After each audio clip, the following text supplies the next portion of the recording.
Revenge is as basic a theme as you will find in mystery or drama. The Old Testament testifies often on an eye for an eye and a tooth for a tooth. The great tragedies of the theater tell us that Othello lost his wife, Shylock his daughter, and Hamlet his life in that wild chase after justice. One man we know made many enemies when he was younger, which generally qualifies you for retribution. He is now riding a train from Dover up to London. I beg your pardon, sir.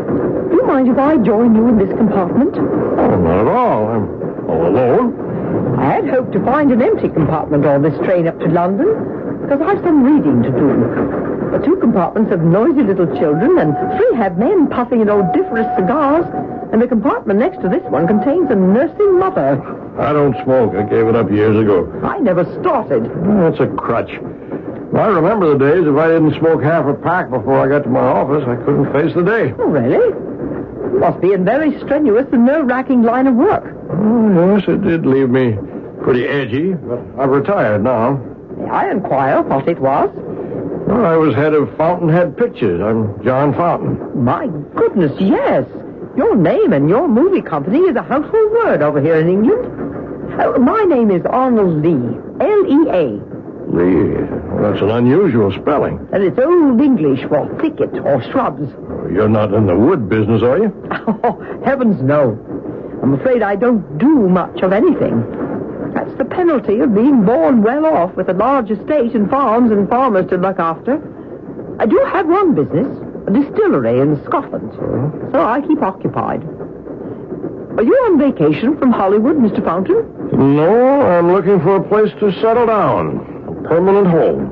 I've left Los Angeles for good. I'm retired. And I'm looking forward to spending the rest of my days in a calmer atmosphere. Instead of cultivating money, I plan to cultivate my mind. Well, I don't know whether you'll find what you're looking for in London, Mr. Fountain. I shall see. And let comparison prove. Funny you should say that. Comparison proves. It's our new advertising slogan. Oh? Lee's Scotch. You may have heard of it. Lee's Scotch? I'm proud to say our Scotch has held a royal warrant for 90 years. I always carry a nip of it myself in a flask. Care for some? Well, that's very nice of you. Don't mind if I do. Top of the flask actually serves as a silver cup. Unscrew it, and there we are. I shall have mine after you've tasted yours. I think you'll like it. As you say, Mr. Fountain, comparison proves. Oh, that's strong stuff, young man. What have you given me? I wish you'd stop pacing the room, Mr. Fountain. If I'm to ascertain the facts, I need you to recollect what happened on that train calmly and unemotionally. Well, Inspector Davis, I was alone in a first-class carriage on the Dover-London train. And a young man, very gentlemanly, asked if he could join me in my compartment. Yes? Arnold Lee, he said his name was. He offered me a drink of scotch from a flask. And to tell you the truth, it had the kick of a mule. It's knocked you out, as you Americans say. It was lethal. Next thing I knew, I'm not sure if I was dreaming then or not, but I thought I was being robbed. Well, now, surely you didn't come to the yard to report a dream. When I woke up, I found the dream had been quite real. Well, who was robbing you? The young man? Well, some strange kind of person or thing I'd never seen before. He took the keys from my pocket, pulled down my attaché case from the luggage rack, opened it, and removed something, locked it, and put the keys back in my pocket. Finally, I did wake up, and I was alone. The train was just pulling into Victoria Station. What was missing from your case? A gold cigarette case. All the thief took was a gold cigarette case? Well, I thought that was strange, too. Did you ever at any time see the face of the person who did all this? I don't know what was dream and what was real, and it didn't look human. It bent over like some ape-like creature. I never saw its face. Well, we shall have a good search round to locate this Mr. Arnold Lee. I'm almost certain that what robbed me was not quite human. Did it make any sound? Yes, a horrible kind of growly laugh. I'll never forget that sound. No one in the compartment but the young man. Well, he might have disguised himself to rob you. Oh, not him. Inspector, I've spent a lifetime casting people to type. He was no criminal. That boy was a gentleman. Well, we'll telegraph a description of the stolen property and the young man everywhere. And see what turns up. Where can I reach you? Well, for the present, I have a suite at London House.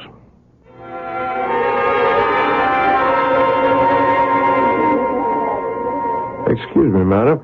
How long have you been waiting for the elevators? Oh, 2 or 3 minutes. You mean 2 or 3 minutes before I came into the lobby? At least. Perhaps more. I'm half a mind to go to the desk and complain. Everything's a little slower in England. You'd think in a hotel as expensive as London House, you'd have better elevator service. You're an American, aren't you? Yes, I am. Ah, here's our list. You call it a lift, don't you? We call it an elevator. Would you be good enough to press 11, please? Glad to. That's my floor, too. Yes. We use many words differently from you in America. Well, I expect I'll get the hang of it soon enough. It's a beautiful city you have here. I love London. You've been sightseeing, have you? No, I haven't had time. I've been house hunting. I've spent a long, rather tiring day. Really?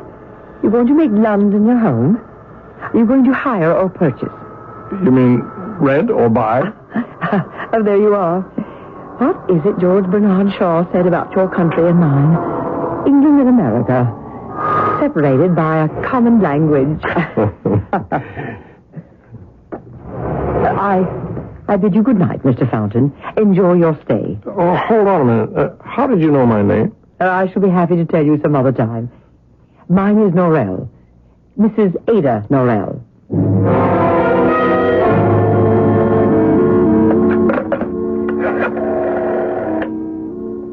Hello, room service?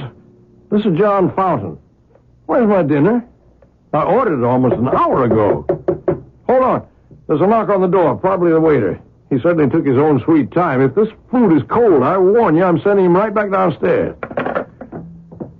There's no one here. Where's my dinner? What is this? Hey, you! You down the end of the hall.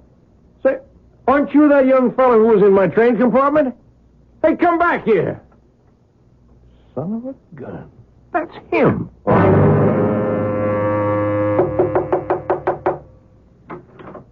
Yes? Oh, it's you, Mr. Fountain. Oh, madam, I had no idea this was your door. My name is Ada Norrell, I told you. I'm sorry. It's just that I do apologize for the late hour, but may I have just one word with your husband? With whom? Your husband, Mrs. Norrell, the young gentleman I just saw going into this room. I hope you're joking, Mr. Fountain, because if you're not, I hardly know how to take this. I just opened my door down the hall, and I thought it was the waiter with my dinner. And I saw, going down the corridor, a young man with whom I traveled yesterday on the train. Indeed. And when I called to him, he went down the hall and into this door. Mr. Fountain, I thought you were far more sophisticated than this. To make up such a transparent story in order to pursue me. It's a bit obvious. I assure you, I swear, Mrs. Norrell, I had no idea this was your door. And I assure you, Mr. Fountain, nobody came in here. My husband passed away 3 years ago, and you are the only gentleman in this hotel with whom I have the slightest speaking acquaintance. I do hope we shall not be seeing one another again. Good night.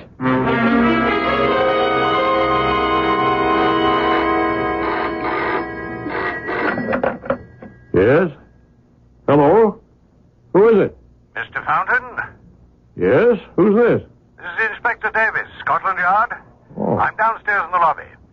Sorry to stop by so early in the morning, but I have some information I'd like you to verify. May I come up? Inspector, I wonder if you'd mind waiting for a few minutes. I just got up. What time is it? After 9, Mr. Fountain.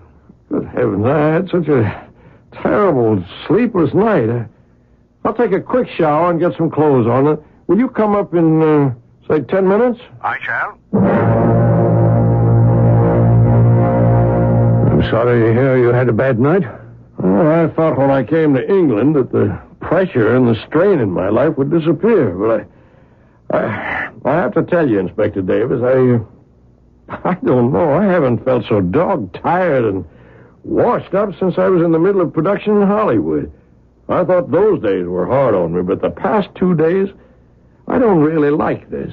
I've been subjected to some pretty strange goings-on. Would you mind telling me exactly what? Well, yesterday evening, I saw that young man who rode to London with me on the train, the one who gave me that drink. Oh, yes, Arnold Lee. You saw him? Yes, right on this floor, no less. He knocked on my door, I'm sure he did, and then ran down the hall and into the room of a lady I met here, a guest in the hotel. There's something going on, some kind of a game or something. She said he never went in there. This lady, is she a friend of yours? No, I just met her. She's extremely beautiful. A widow. And surprisingly, she knew my name. I don't find that surprising. So did I, the moment you walked into the yard the other day. You knew me? My dear Mr. Fountain, your name as a movie producer is extremely well known. We in the British Isles are devotees of the flicks. But right now, I'm more interested in the lady's name. Mrs. Ada Norrell. I did say, didn't I, that she was extremely attractive. Beautiful, in fact. Yes, you did. Well, this Mrs. Norrell has nothing to do with my visit this morning. Well, you're on to something already? Have you located my cigarette case and that creature? We're not quite sure. You said for an instant you saw this person who was robbing you, but you were uncertain as to whether you saw the face. I show you this photograph and ask, is there any resemblance? With this? Where did you get this picture? But I... pain. It's Fountain. Help me. My chest. I can't breathe. Yes. In my breast pocket, there's some pills. Right. It's a nitro. Quick, give me. Give me. A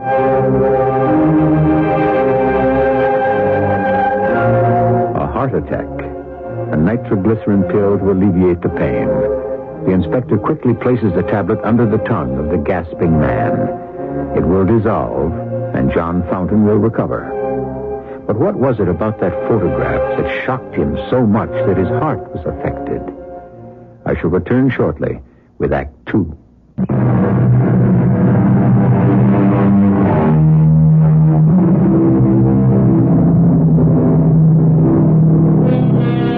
As with so many dramatic presentations on Mystery Theater, there's always more to the evidence than meets the eye. With that in mind, and making allowances for surprises along the way, we return to London House, where Inspector Davis of Scotland Yard has just shown a photograph to movie producer John Fountain to identify. For whatever reason, Mr. Fountain suddenly suffered a seizure of the heart. Mr. Fountain, how do you feel now? Oh, much better, Inspector. When they come, they come. Let me see that photograph again. Are you sure you feel up to it? Let me see it. Yeah. Study it carefully. Does it resemble anyone you've ever seen? I don't know. It's not a very clear picture. Oh, she's terribly disfigured, poor thing. Yes. She was caught in a fire. When was that? Oh, 6 months ago. Are you sure? This woman escaped from Broadmoor. That's an asylum for the insane. She made her escape several hours before the London train you were on left Dover. We hazarded that she might have hidden herself on the train, and it might have been she who robbed you. What's her name? We don't know. She had no identification. We call her Mrs. X. Why was she in Broadmoor? She'd set fire to one of the smaller movie houses in London. It was at night. She was the only one there. You're not saying that there's some connection with me because I used to be in the motion picture business, are you? Well, I'm not saying it's unconnected. Was there some particular movie being shown? Where was the fire? Well, she managed to get into the projection room. Tried to set fire to the film, but it wouldn't ignite. And then she went down into the lobby and lit a match to the drapes. They'd not been fireproofed. They were showing a revival of old movies that week. What movies? Yours, Mr. Fountain. What? A festival of the best of the Fountainhead pictures.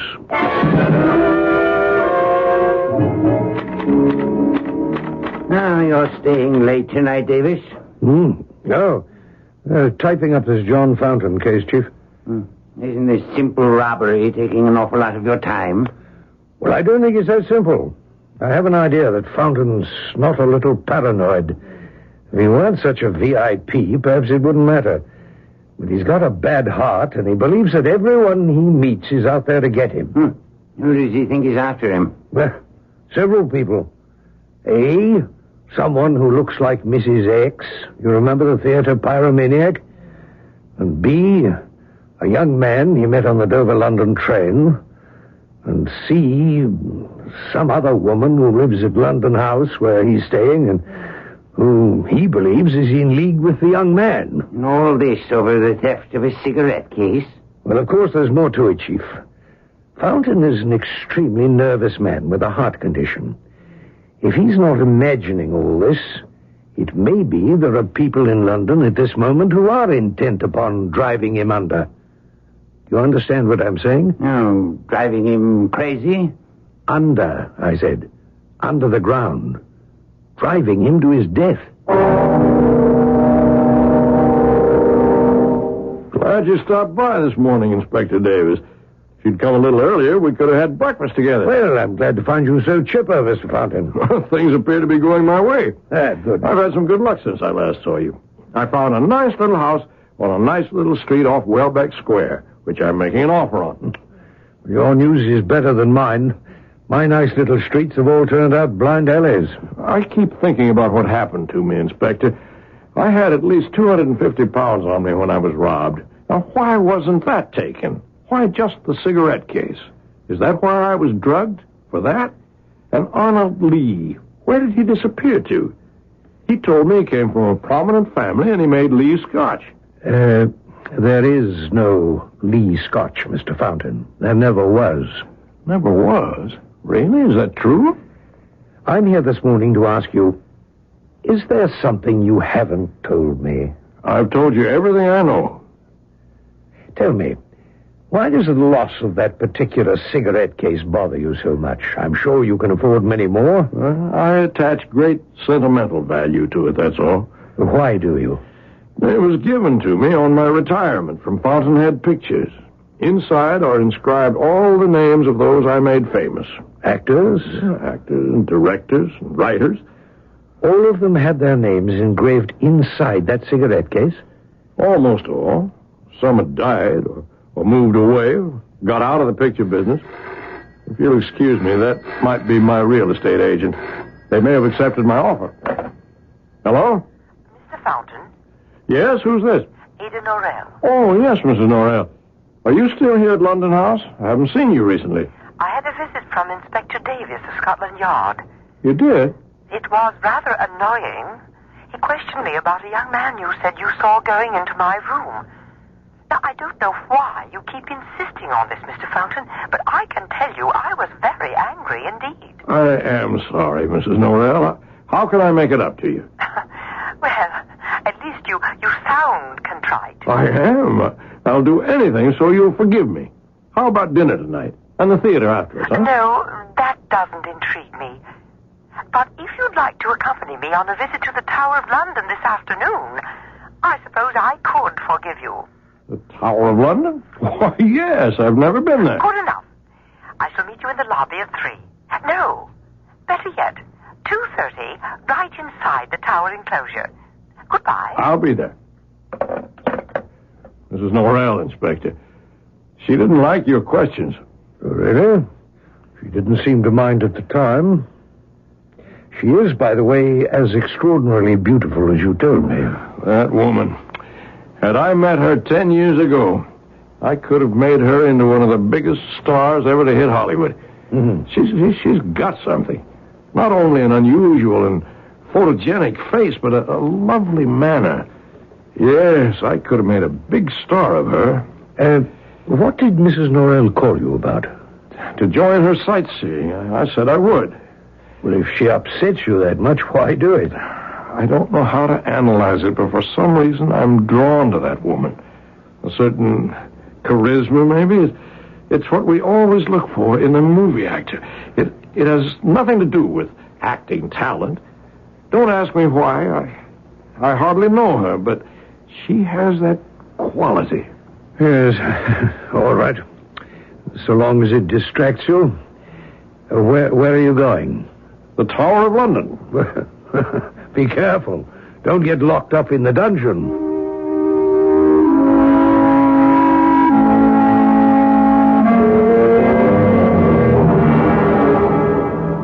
I said I was sorry, Mrs. Norrell. I'm generally very punctual. Yes, I imagined you would be. I was just about to leave the tower when you arrived. Please forgive me. An hour late is unforgivable, but I don't know what's wrong with me. I went down to hail a cab, and suddenly I didn't feel well. I had to sit down in the lobby. Are you serious? Perhaps you shouldn't have come out at all. Oh, no. I'm perfectly all right now. Just hope I haven't spoiled the afternoon for you. We don't have much time left before they close, and I did want you to see as much as possible. Look at all these towers in here. Yes, actually 18 of them, all with different names, including the Bloody Tower. They say it was originally built by the Romans to honor Julius Caesar. It's that old. I like that. A country that respects its age and its old customs. Well, some of those old customs aren't that respectable. A lot of hanging and spilling blood right where you're walking. Really? Now, follow me down this spiral staircase to the dungeon. The first room we come to is where the rack was. People were pulled apart for their crimes. All those bells. Oh, that's the curfew. That means closing up time. Probably why we're the only ones down here. Well, what's that room behind this iron door? Oh, that's where the two little princes were kept before they were murdered. Well, let's pull the door open and have a look. It's heavy. Oh. I'll squeeze through here and have a look. Oh, there's so much more to see. It's a pity. I'll tell you what, Mr. Fountain. Suppose I go and find one of the yeomen and ask his permission for us to stay on a while after closing. Don't go away now. Hey, the cell door's shut. Mrs. Norrell? Mrs. Norrell! Mrs. Norrell, is that you? Can you open the door and let me out? Oh, no. Oh, if not you. Go away from me. Get away. Get away from here. Help me. Help me.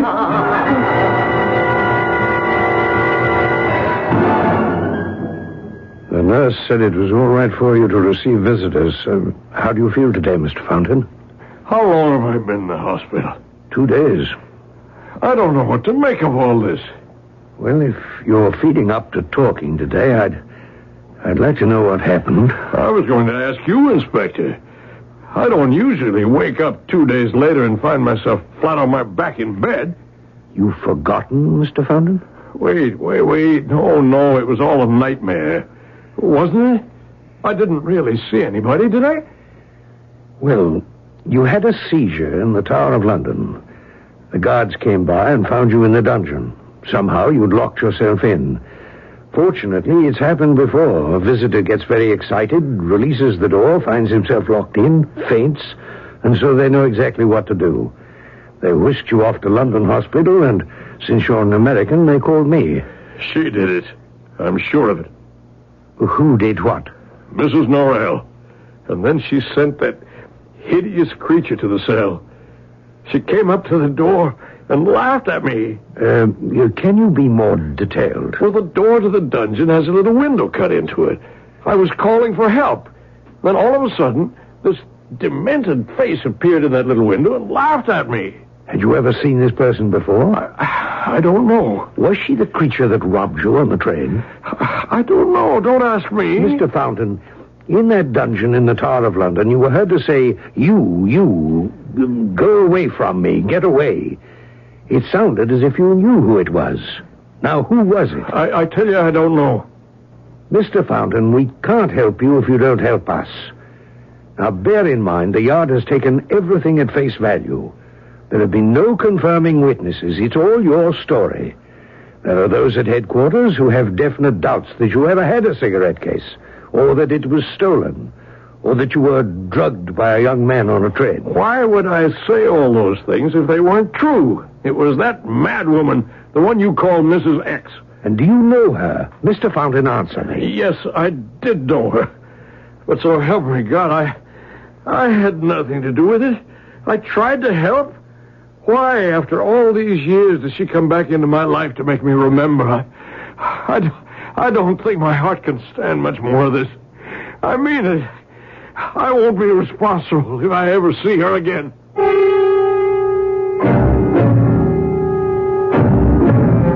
I think we're beginning to see the elements of a tale of revenge. The cast of characters: a retiring movie magnate, a widow of extraordinary beauty, a young man on a train, and a Mrs. X, a woman with a disfigured face. Could it be that what began as a simple robbery may have consequences beyond imagining? As I've often told you, when we are 2 acts into the plot, wait and see. I shall be back shortly.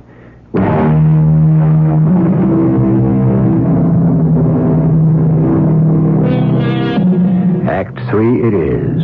That act in which the evidence is assessed, problems solved, and the villains get their comeuppance. But what if your story has no villains, no heroes? Yet the mystery of what has been going on is as puzzling as ever, which is precisely the situation that faces Scotland Yard. We're closing the case, Davis. We spent far too many hours chasing a will-o'-the-wisp. Yes, and he's not a well man, Chief McGowan. That may be, but it's not our concern. I've got something for you more immediate. A certain Ralph Glass arrives at Heathrow on the noon flight. I'd like you to interview him, find out why he's in England. What are the leads, sir? Do you remember the Mrs. X case, the woman who escaped from Broadmoor? Certainly. I was hoping she was connected with a fountain robbery. The incredible part of that case is the woman's completely dropped out of sight. Unbelievable. Here she is, presumably with no money, escaped from incarceration. How's she existing? What has she got to do with Glass? Well, it's a tenuous lead, but we've got to go with it. When we examined her room at Broadmoor, we found some doodling in a corner on the windowsill. You know how people will scratch away with a pencil while they're thinking? Well, she hadn't been permitted a pencil. Naturally, anything sharp was kept from her. Well, just the same, there on the sill were scratches. 2 words. Ralph Glass. Why did she write that name? And that's your assignment, Davis. You checked the incoming airlines, huh? The name came out of the computer. 12 o'clock. Hop to it. Heathrow. Who is it? Mrs. Morel. What do you want? To see you. How are you? All right. Come on in. Thank you. We can talk in the sitting room part of the suite. I was just writing a letter. I'll sit here by the window, John. I'm going to call you John. And if you care to, you may call me Ada. What do you want to see me about? You're angry at me, aren't you? Somehow you're thinking it was my fault, you getting locked up in the Tower of London. Ada, you have me at a disadvantage. I've told you before, you're a very attractive woman. And if I'd met you years ago, you might have become a movie star at my studio. Not everyone wants to be a movie star, John. But I shall take it as a compliment. Now, I'm going to tell you something. When I came back to the dungeon that day to find out you'd fainted and been taken away to the hospital, I was beside myself. Nobody would tell me which hospital. And finally, after calling every hospital in the phone book, when I located you and was told John Fountain had suffered from a heart attack, you don't know how I blamed myself. Well, I don't know what to say. I guess I'm very surprised. So we've made up, have we? Well, sure we have. Are you dining in the hotel alone tonight? Well, I don't know that I feel up to going out or even into the dining room. Suppose I order a light dinner for the both of us and have it brought up to my room. After all, you won't have to walk far. I'm just down the hall. Okay, Ada. That's very nice of you. And forgive me for well, I don't know what. You're forgiven. I'll see you at 7, then.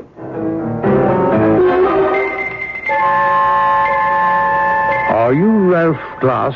Yes, I am. I was told by Customs to come into this office. Yes. I'm Inspector Davis, Alien Division, Scotland Yard. Oh? May I see your passport, please, sir? Yeah. Is there an address where you can be reached? Well, I'll be staying at the London house. I note you list your occupation as makeup man. You're not planning to conduct any business of that nature while you're here, are you? No, not at all. I do makeup for the movies. Yeah, I haven't come here to work. Are those your bags the porter's just brought in? Oh, yes, they are. Just put them down there, will you please, porter? Thank you. You may go. Mr. Glass, would you mind opening your luggage? Oh, not at all. Do you think I'm smuggling in something? The smaller suitcase first, please. What are these, Mr. Glass? Those are facial masks. What are they made of? Oh, very thin, painted latex. An invention of mine. I see. What do you do with them? Well, when an actor has to play an older person or a disfigured person, we use these masks instead of makeup.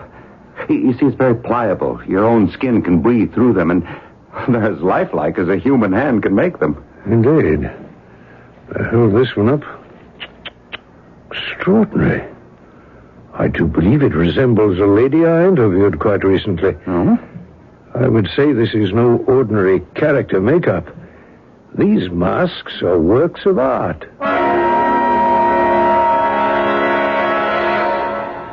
I've been waiting an hour. Did your plane get in late, Ralph? No, I had a run-in with the British Customs, then an interview with Scotland Yard. What did they want? I don't know what he was after. I had to open my suitcases. Probably drugs. You? Smuggling drugs? It's a spot check. Every so many passengers tag, you're it. Now, what is it you want from me? Now, that's a nice way for a brother to talk. Well, I didn't fly 3,000 miles for chit-chat and compliments, Lorna. Is he here? Yes. Right down the hall, in fact. Are you sure you want to go through with this? I haven't waited 10 years for nothing. What did you bring? A couple of extras. And the new one of Lorna Dale. I'll show you. Get the suitcase under the bed. There. Here's a spare mask of Ada Norell. Good. The one I'm wearing is getting a little cracked around the mouth lines. I brought along a duplicate of Arnold Lee, in case you needed that mask. Yes. There'll be one final performance from Arnold. And here's what I've spent most of my time on. The mask of Lorna Dale. Let me look at it. Lorna Dale. Oh, is this what I used to look like? I almost don't remember. Dearest sister, you were very beautiful. Oh. I worked from the early stills and my memory. I could never forget the way you looked before the accident. Ralph, these masks are wonderful. But I need your personal help. I want you to stand by me. He's coming here at 7 o'clock. John Fountain? Yes. I told you he's staying just down the hall. He's coming to have dinner with Ada Norell. What are you going to do? Throw his sins into his face and watch him suffer the way he made me suffer.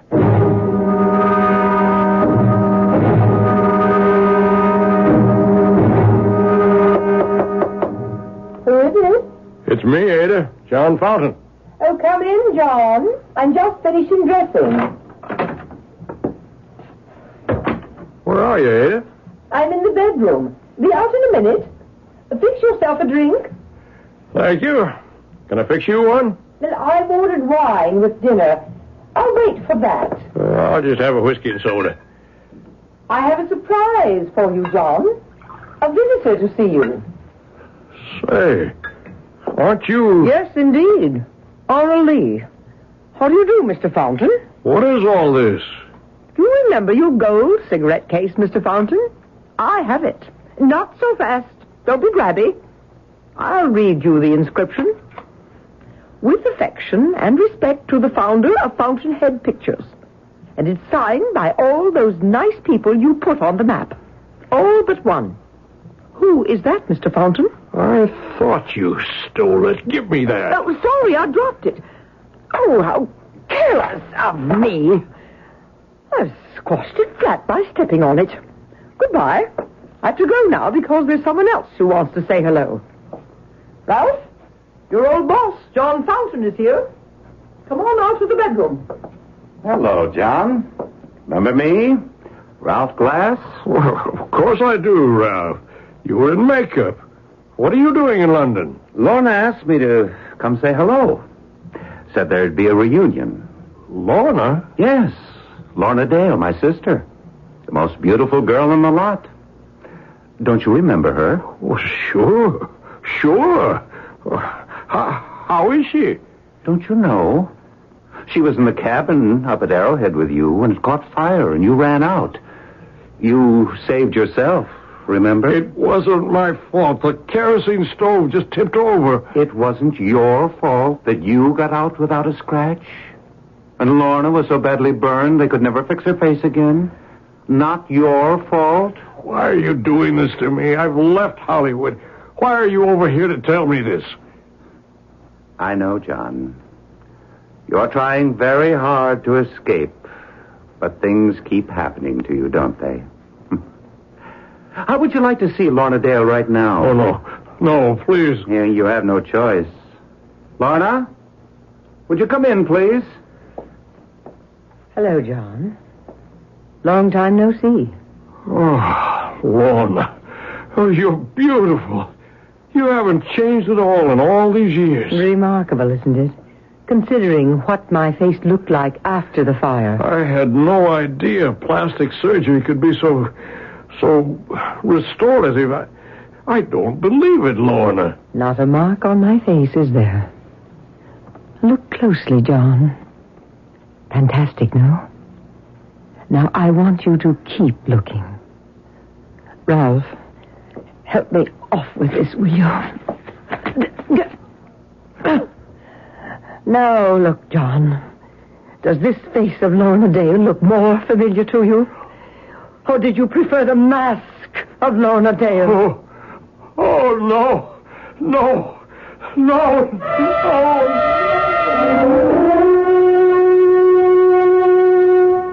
You'll never forget now.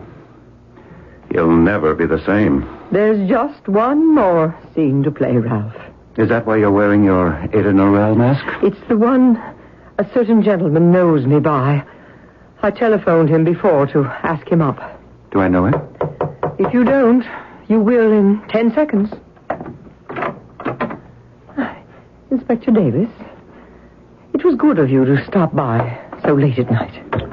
The yard doesn't keep hours, Mrs. Norrell. This is my brother, Ralph Glass. Oh, yes, we met. But I didn't know you were related. I asked you here to confess to setting a fire, escaping from an asylum, engineering a robbery, and almost, but not quite, worrying a man to death. Inspector, did you ever hear of a motion picture actress called Lorna Dale? I certainly did. I had a crush on her all through school. What happened to her? She and the studio head were caught in a fire in a mountain cabin years ago. Did she die? Only her face. Inspector, I want you to write 3 names down on a piece of paper. Go ahead.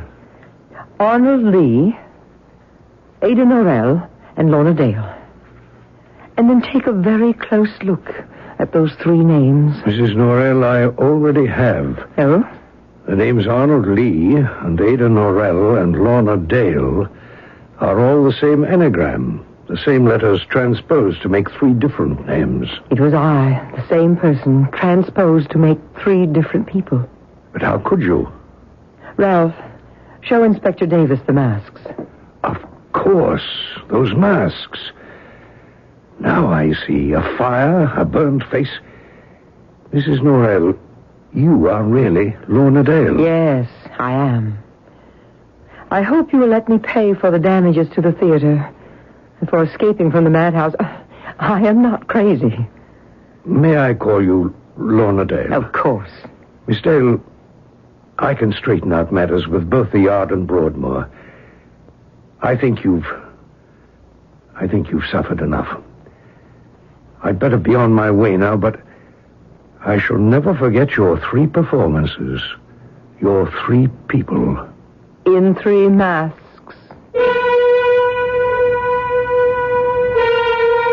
Remember the old maxim that went, revenge is like a boomerang? Though for a time it flies in the direction it is hurled, it takes a sudden curve, and returning can hit your own head with quite a blow. Not this time, though. I shall be back shortly.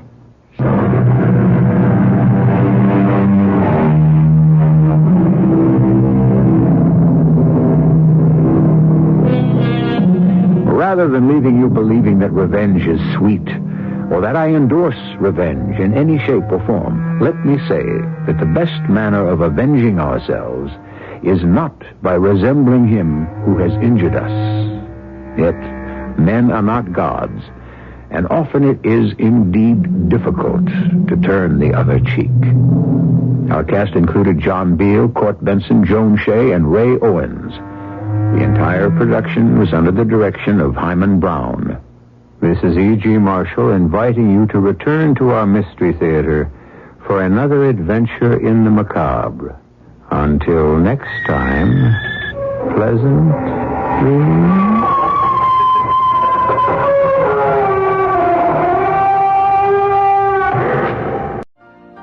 You've been listening to the OTR Gold Network.